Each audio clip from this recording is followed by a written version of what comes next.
The All God demanded 6 circlings. You didn't bring but a single scurvy run. No what?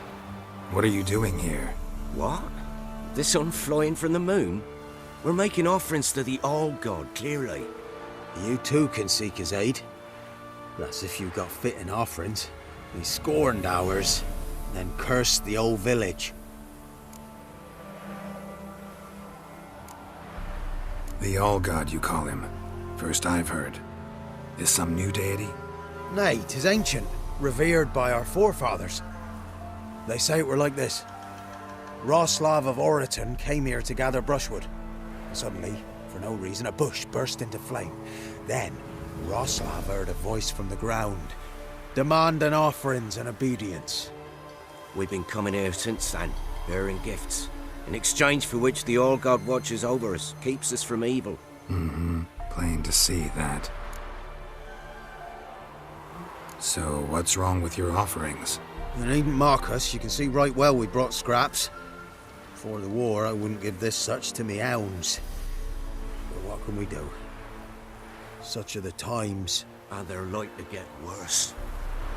All God said if he don't get a rafter of bacon and a barrel of beer at least, the rivers will fill up with frogs and locusts or some such will devour the harvest. I could intercede on your behalf with this All-God of yours. Got a feeling we'd come to an understanding. Well, I suppose it can't hurt to try. To speak with him, you have to stand before the altar and cry out, All God, help a poor wretch in need. Who knows, he might just listen to a foreigner.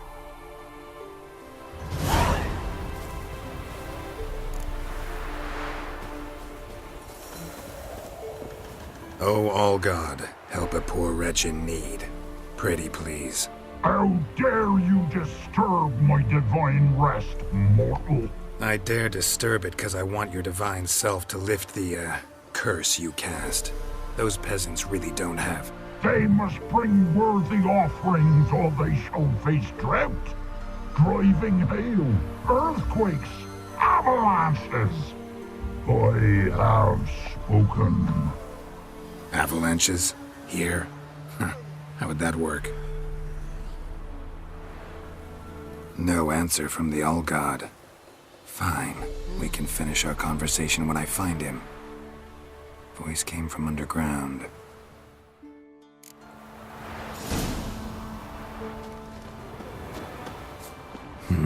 Something here. Where's that artifact Kira gave me?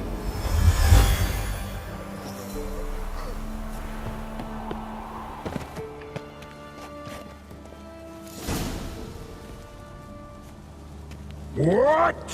Who dares disturb my divine being? Geralt of Rivia. Pleasure. Expected the All-God to be corporeal in form, but never thought he'd be corpulent.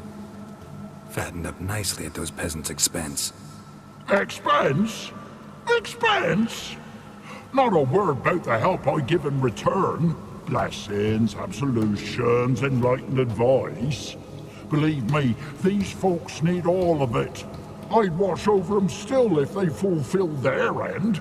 But lately they offer these pathetic scraps. That they steal from the mouths of their children, and to make matters worse, you cast a curse on them. And I'll not lift it till they bring me worthy offerings.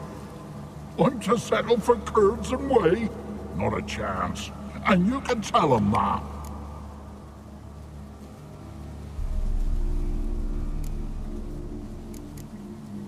Been in this hole long? For a century or so. One winter I found shelter here. Built a fire so large the flames leapt through the crack, lit the bushes above. I coughed from the smoke, and suddenly heard a peasant. A voice out of nowhere, he called. A miracle. Thus, I became a god. Parasite, more like. Maybe so. But what of Freya and Melitele then, Demanding prayers and offerings, given naught in return? I talk at least. Listen here, lard ass. You're gonna be satisfied with what you get, or I'll feed you to the ravens. Plowing reformers. No, fine, fine. I'll sup more modestly. But just till the end of the war, not one day longer.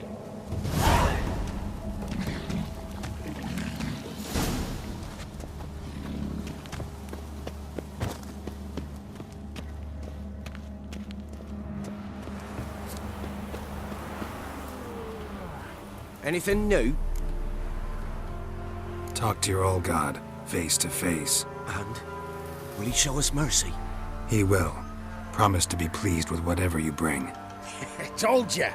I told you the All-God's merciful, understanding. Thanks, Witcher.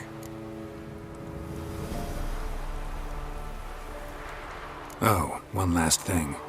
Did you know there's a crypt beneath this hill? Might want to take a look sometime. Architecture's fascinating.